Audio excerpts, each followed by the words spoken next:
नमस्कार मो चैनल रे आपण मानकु स्वागत। आज आम पुई चिंगुड़ी झोल करवा। यह बहुत कम समय बनी थाए किंतु टेस्टी होता है। देखंतु यह केते सुंदर देखा जाउची। रोषेई स्टार्ट करिबा। रोषेई स्टार्ट करिबा पूर्वरु जदि मो वीडियो आपण मानकु भल लागे ताहले ताकु लाइक करिवे, शेयर करिवे, चैनल टी को सब्सक्राइब करिवे। चलंतु स्टार्ट करिबा। सेति पई आवश्यक सामग्री गुडी को नेइची। दुईटा मीडियम साइज रा आलू, किछि पुई दंठा, गोटे बड़ बैगण, 200 ग्राम रो चिंगुड़ी को भल भाव परिष्कार कर नेइची। मसला रे नेइची 2 चामच जीरा, 2टा सुखा लंका, गोटे बड़ पियाज ताको भल भाव पेस्ट कर नेइची। ए तरकाटी जीरा मसला रे बनी थाए। चलंतु कढ़ा गरम करी तेल दबा। तेल गरम हो गलानी, परिबा गुडी को भाजीबा।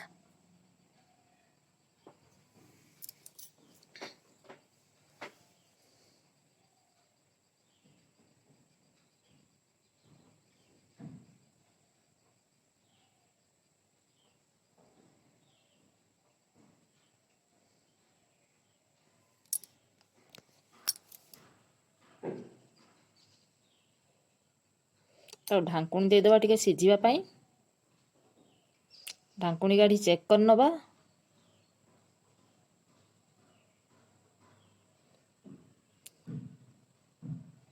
तार कंचा स्मेल जा पई भल भाव रे परिबाटी को भाजी नबा।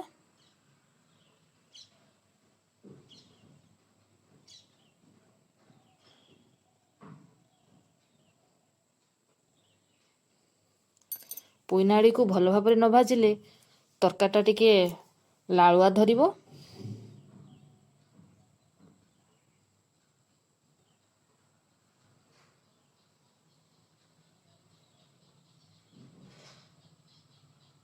लुण दबा, टिके हलदी दबा, भल भाव ताको गुळे नबा।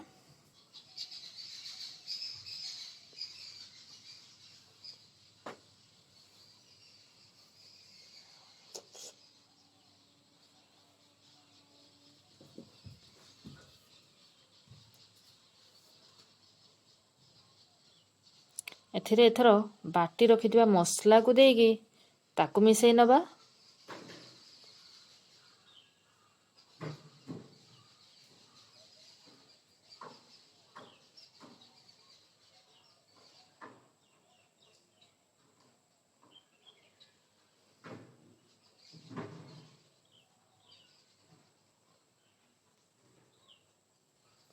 मसला को भल भाव रे कषि नबा।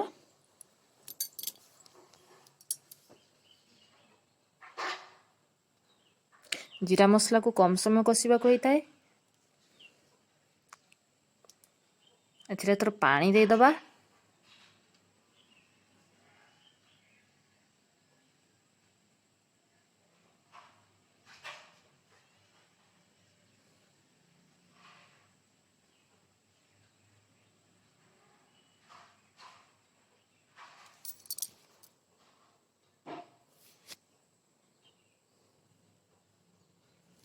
आवश्यक अनुसार पानी दबा।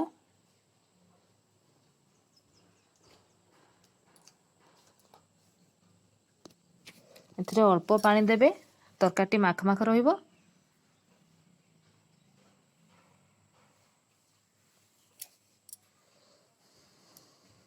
एथर ढांकुणी दे ताको मीडियम फ्लेम रे सिझिबा को छाड़िबा। सिझलाणी कि नाही एथर चेक कर नबा।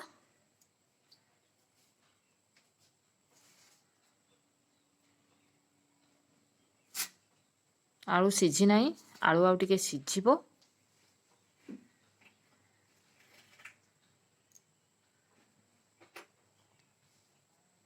तो पुणी ढांकुणी दे दबा।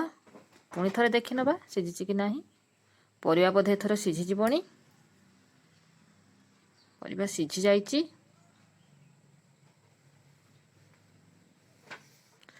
एथर ताकू गोटे पात्र को काढ़ी नबा। छुंक प्रस्तुत करिबा। से सेम कढ़े की गरम करने भी या को सोरिष तेल रे छुंकिबे।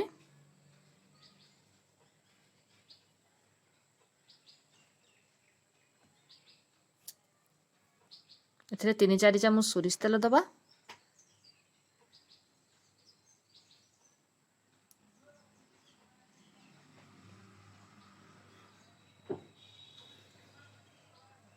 ତେଲ ତାତି ଯାଇଛି।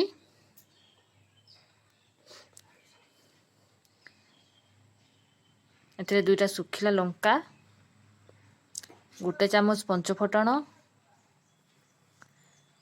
ଫୁଟଣକୁ ଫୁଟିବାକୁ ଛାଡ଼ିବା।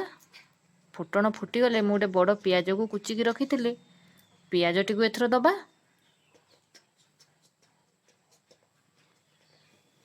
ତାକୁ ଭଲ ଭାବରେ ଭାଜି ନେବା। ପିଆଜ ଅଳ୍ପ ଭାଜି ହୋଇଗଲେ ଚିଙ୍ଗୁଡ଼ିକୁ ଯେ ରଖିଥିଲି ସେ ଚିଙ୍ଗୁଡ଼ିକୁ ଏଥିରେ ଦେଇଦେବା। ତାକୁ ଭଲ ଭାବରେ ମିଶାଇ ନେବା। ଚିଙ୍ଗୁଡ଼ିରେ ଏଥର ଟିକେ ଲୁଣ, ଟିକେ ହଳଦୀ ଦେବା।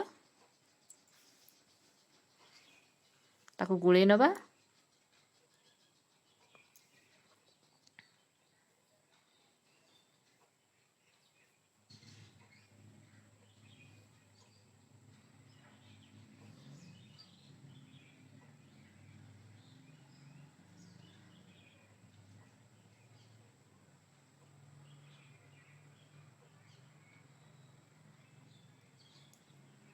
ଚିଙ୍ଗୁଡ଼ିଟି ଭଲ ଭାବରେ ଭାଜି ହୋଇଗଲାଣି।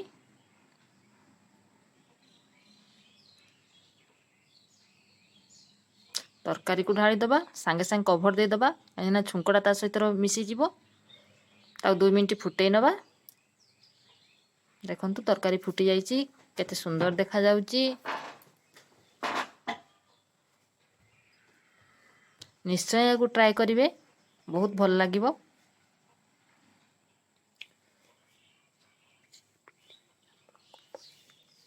ଏକୁ ଏଥର ଉଜାଡ଼ି ନେବା। ମୁଁ ଆଶା କରୁଛି ମୋ ଭିଡ଼ିଓଟି ନିଶ୍ଚିତ ଆପଣମାନଙ୍କୁ ଭଲ ଲାଗିବ। ଦେଖନ୍ତୁ ପ୍ରସ୍ତୁତ ହୋଇଗଲା ଚିଙ୍ଗୁଡ଼ି ଝୋଳ। ରହୁଛି, ନମସ୍କାର।